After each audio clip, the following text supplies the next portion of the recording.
BLM Kerala, Tamil Nadu, Pondicherry. Government വാഗ്ദാനം ചെയ്ത കാര്യങ്ങൾ എങ്ങനെ നടപ്പിലാക്കണമെന്ന് ഞങ്ങൾ സീരിയസ് ആയിട്ട് ആലോചിച്ചുകൊണ്ടിരിക്കുകയാണ്. അനുദിനം വന്നുകൊണ്ടിരിക്കുന്ന ഓരോരോ കാര്യങ്ങളിൽ പിന്നെ അപ്പോൾ പ്രതികരണം എന്ന രീതി എനിക്കില്ല.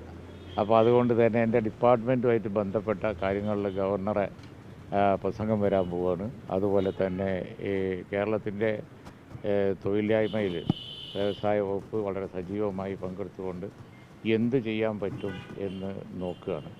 ആ കാര്യങ്ങളാണ് ഇപ്പോൾ പ്രയോറിറ്റി. അപ്പോൾ അതിൽ വളരെ നല്ല തീരുമാനങ്ങളും കൂട്ടായ ശ്രമങ്ങളും നിങ്ങൾക്ക് പ്രതീക്ഷിക്കാം. ഈ വ്യവസായ സൗഹൃദമല്ല കേരളത്തിൽ കുറേ കാലമായിട്ടുള്ള പരാതിയാണ്. അതിലെന്താണ് വ്യവസായ ചെയ്യാൻ പോകുന്നത്? അത്തരത്തിലുള്ള പരാതികളൊക്കെ പരിഹരിക്കും. അതാണ് അത് പിന്നെ കേരളം വ്യവസായ സൗഹൃദം തന്നെയാണ്.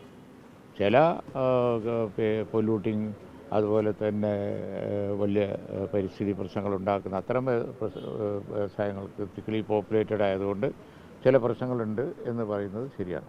പക്ഷേ കാലഘട്ടം വ്യവസായ മേഖലയിൽ ടെക്നോളജിക്കൽ ചേഞ്ച് ഇപ്പോൾ വന്നിരിക്കുന്നത് വെച്ച് നോക്കുകയാണ് എന്നുണ്ടെങ്കിൽ കേരളത്തിന് അനുയോജ്യമായ പല മേഖലകളുണ്ട്. ഇപ്പോൾ ഇൻഫർമേഷൻ ടെക്നോളജി, ആർട്ടിഫിഷ്യൽ ഇൻ്റലിജൻസ്, അതുപോലെ തന്നെ ഫുഡ് ടെക്നോളജി, അതുപോലെ പിന്നെ അങ്ങനെ ഒരുപാടുണ്ട്. അതിലൊക്കെ കേരളത്തിന് വലിയ ശക്തിയുണ്ട്. പാരിസ്ഥിതിക പ്രശ്നങ്ങളൊന്നും ഉണ്ടാക്കാത്ത ഒരുപാട്, എന്നാൽ തൊഴിലവസരങ്ങൾ ധാരാളം ഉണ്ടാക്കുന്ന ഒരുപാട് മേഖലകളുണ്ട്.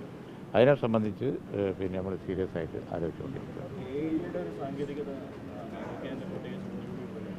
അല്ല, ആർട്ടിഫിഷ്യൽ ഇൻ്റലിജൻസ് എല്ലാ മേഖലകളിലും പ്രയോഗിക്കാവുന്ന ഒന്നാണ്.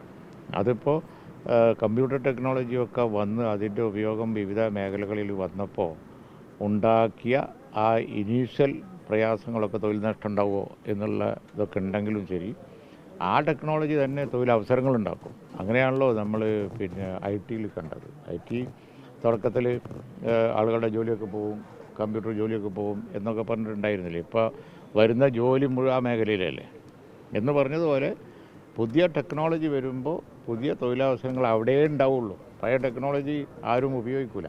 ഇപ്പോൾ മണ്ണെണ്ണ ഒഴിച്ചുള്ള ബസ് ആരെങ്കിലും ഓടിക്കുമോ? ഇല്ലല്ലോ. അതിൻ്റെ ടെക്നോളജി ചേഞ്ച് വരുമ്പോൾ ഇപ്പോൾ പെട്രോൾ ഡീസൽ തന്നെ വേറെ എനർജിയിലേക്ക് ലോകം മാറിക്കൊണ്ടിരിക്കുകയാണ്. അങ്ങനെ ടെക്നോളജികൾ ചേഞ്ച് വരുമ്പോൾ തൊഴിലവസരങ്ങൾ അവിടെ വരുള്ളൂ. അപ്പോൾ അതനുസരിച്ച് നമ്മൾ ചിന്തിക്കേണ്ടി വരും. അപ്പോൾ ഇപ്പോഴത്തെ ഒരു കാര്യം എന്ന് പറഞ്ഞാൽ നമുക്ക് എടുത്തു പറയാനുള്ളത് അതാണ്.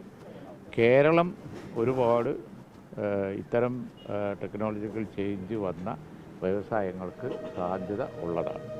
ഈ പുതിയ വ്യവസായങ്ങളൊക്കെ തുടങ്ങുമ്പോൾ കുറേ സാങ്കേതിക പ്രശ്നങ്ങളെ പേപ്പർ വർക്ക് അത് എല്ലാ കാലത്തും ഉള്ളതാണ്. അത് എല്ലാ കാലത്തും ഉള്ളതാണ്. പ്രൊസീജിയറിൽ പിന്നെ ഡിലേ കുറക്കണം എന്നുള്ളത് തീർച്ചയായും കഴിഞ്ഞ ഗവൺമെൻറ് കുറേ കാര്യങ്ങൾ ചെയ്തു വെച്ചിട്ടുണ്ട്. ഫർദറായിട്ട് സിംപ്ലിഫൈ ചെയ്യാൻ നോക്കും. ഓക്കെ. മെമ്പർമാരുടെ നിക്ഷേപങ്ങൾക്ക് ഉയർന്ന ലാഭവിഹിതം നൽകുന്ന കേന്ദ്ര സർക്കാർ സഹകരണ registered society Bharat Lajna multi state housing cooperative society limited.